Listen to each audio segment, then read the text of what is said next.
Hello दोस्तों, 2010 में एक स्टोर से आज 2500 से भी ज़्यादा स्टोर, 14 कंट्रीज, 60 से 70,000 करोड़ की वैल्यूएशन स्टार्टअप लेंसकार्ट की, जिसका आईपीओ आ रहा है एंड जिसको हम डिस्कस करेंगे आज इस वीडियो में। तो दोस्तों, इस कंपनी के बारे में हम समझेंगे इन डेप्थ, इस कंपनी के क्या मोट है, कंपनी के फ्यूचर प्रोस्पेक्ट्स क्या हैं, इंडस्ट्री कैसी है, इसके साथ जुड़े हुए रिस्क एंड वो चीज़ें जो कि जनरली मीडिया में रिपोर्ट नहीं होती, हम आज उनको भी देखेंगे। तो आइए शुरू करते हैं। सबसे पहले इंडस्ट्री ओवरव्यू से। दोस्तों, इंडिया के अंदर IVR market severely under penetrated है, जहां पे 77 करोड़ लोगों को आईवीआर प्रेस्क्राइब्ड है, वहीं पे लगाते सिर्फ 27 करोड़ ही हैं। इसके साथ ही यहाँ पे lack of sleep, lack of exercise, छोटे बच्चों में भी विजन के इश्यूज एंड उसके साथ ही इंफ्रास्ट्रक्चर का ना होना, यानी कि आपके आसपास अगर आईवीआर के शॉप्स ही नहीं है या फिर जो आंखों को देखते हैं वो भी नहीं है, तो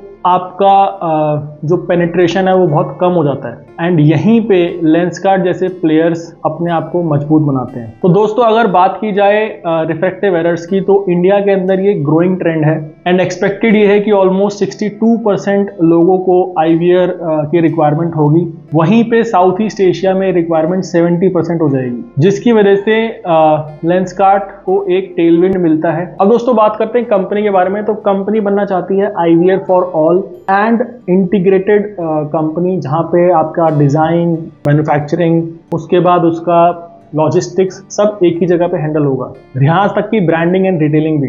तो कंपनी वर्टिकली इंटीग्रेटेड है विद सेंट्रलाइज सप्लाई चेन। अब हम बात करते हैं कि ये मॉडल से फायदा क्या होता है। इस मॉडल से दोस्तों आपको कंप्लीट कंट्रोल मिलता है आपके प्रोडक्ट डिजाइन के ऊपर, आपकी प्रोक्योरमेंट के ऊपर, यानी कि आप जिससे सामान खरीद रहे हो, डिजाइन, फ्रेम्स, लेंसेज, उन सब के ऊपर, आपकी R&D के ऊपर, आपकी रिटेलिंग के ऊपर, आप जहाँ स्टोर खोलना चाहते हो वहाँ खोल सकते हो। उसके साथ ही लॉजिस्टिक्स जो है आप सेंट्रलाइज रखते हो, आप एक लोकेशन से जगह जगह भेज रहे हो, तो आपकी मैन्युफैक्चरिंग फैसिलिटी एक जगह है बट आपकी शिपिंग लोकेशंस काफ़ी जगह हो सकती है, जिसकी वजह से आपको कॉस्ट एडवांटेज मिलती है एंड उसके साथ ही आपको कस्टमाइजेशन का फायदा मिलता है। ये दोनों ही स्ट्रॉन्ग मोट बन जाते हैं कंपनी के लिए, ताकि बाकी कॉम्पिटिटर्स जिसको इजीली कॉपी नहीं कर सकते, जिसकी वजह से लेंसकार्ट को अगेन एक फायदा मिलता है compare to its other peers. अब हम बात करते हैं दोस्तों कि लेंसकार्ट बन कैसे रही है। तो लेंसकार्ट ने अपने आप को बहुत सारे प्राइवेट लेबल्स एंड ब्रांड्स के थ्रू आगे बढ़ाया है। ये प्राइवेट लेबल्स एंड ब्रांड्स जो हैं, ये आपके सेगमेंट्स को केटर करते हैं, डिफरेंट सेगमेंट्स को केटर करते हैं। अब दोस्तों, आज की डेट में स्पेक्टिकल्स सिर्फ एक नीड बेस्ड एक्सेसरी नहीं है, ये एक फास्ट फैशन की एक्सेसरी भी है। तो यहाँ पे ज़्यादा डिज़ाइंस, ज़्यादा कस्टम रिक्वायरमेंट्स, लोगों को ज़्यादा ऑप्शंस देते हैं एंड वहाँ पे लेंसकार्ट अगेन अपनी वर्टिकली इंटीग्रेटेड फैसिलिटीज़ की वजह से पीयर्स को बीट कर पाता है डिफरेंट डिज़ाइंस निकालने में एंड डिफरेंट कस्टम रिक्वायरमेंट्स देने में अपने यूज़र्स को।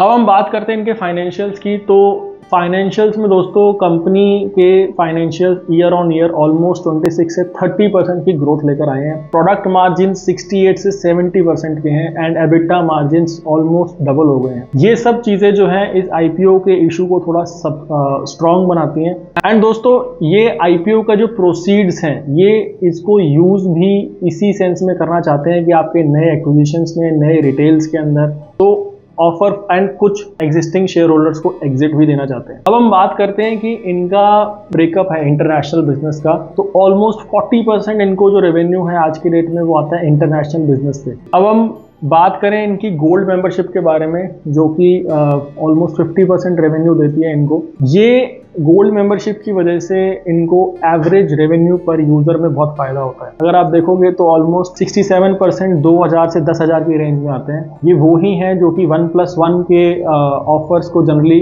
एक्सेप्ट करते हैं एंड इन यूजर्स की लॉयल्टी इस कंपनी को बहुत जरूरी है। कंपनी के बोर्ड में reputed founders and independent directors of reputed listed firms हैं, जिसकी वजह से इस कंपनी के ग्रोथ प्रोस्पेक्ट्स अच्छे हो जाते हैं, क्योंकि अगर आपका सर्कल अच्छा है तो आप ग्रोथ करोगे एंड इम्पॉर्टेंटली गलती तो नहीं करोगे। तो अगर कॉर्पोरेट गवर्नेंस के इश्यूज कम है तो अगेन कंपनी के लिए एक पॉजिटिव हाईलाइट है वो। अब हम बात करते हैं दोस्तों इसके साथ जुड़े रिस्क की। तो अगर आपने अपनी आंखों का ध्यान रखना शुरू कर दिया, या फिर आपने लेजिक सर्जरी करा ली, या फिर आपने किसी अनऑर्गेनाइज्ड सेक्टर में जाके अपने को सस्ते चश्मे ले लिए, तो ये सारे रिस्क हैं जो कि कंपनी खुद आइडेंटिफाई करती है अपने लिए।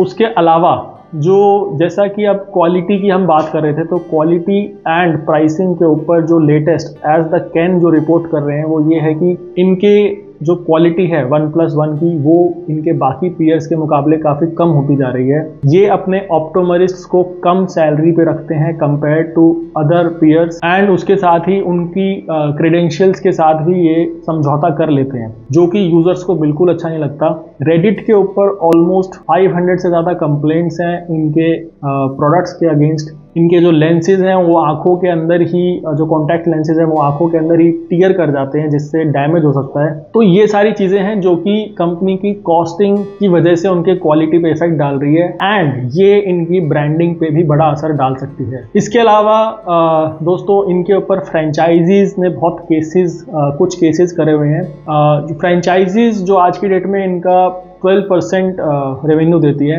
उनका कहना यह है कि कंपनी हमारी फ्रेंचाइजी ओपन होने के बाद हमारे साथ ही कॉम्पीट करने लग जाती है, आसपास स्टोर खोलने के साथ हमारे ड्यूज हमें नहीं दिए जाते, जिसकी वजह से हमें नुकसान होता है। उसके साथ ही दोस्तों, अभी कंपनी ने अपना फाइनल जो प्राइस बैंड है वो, क्योंकि कंपनी जितनी भी अच्छी हो, अगर उसका प्राइसिंग ठीक नहीं है तो आपको गेन नहीं मिलेगा। But having said that, long term के अंदर अगर आप इसको एक्सपेक्ट करते हो तो ये इशू आपको हमारे हिसाब से फेवरेबल रहेगा। इसके अलावा दोस्तों, अगर आपको ये वीडियो अच्छी लगी हो तो इसे प्लीज़ लाइक शेयर करें एंड इस चैनल को फॉलो करें। Thanks a lot for tuning in.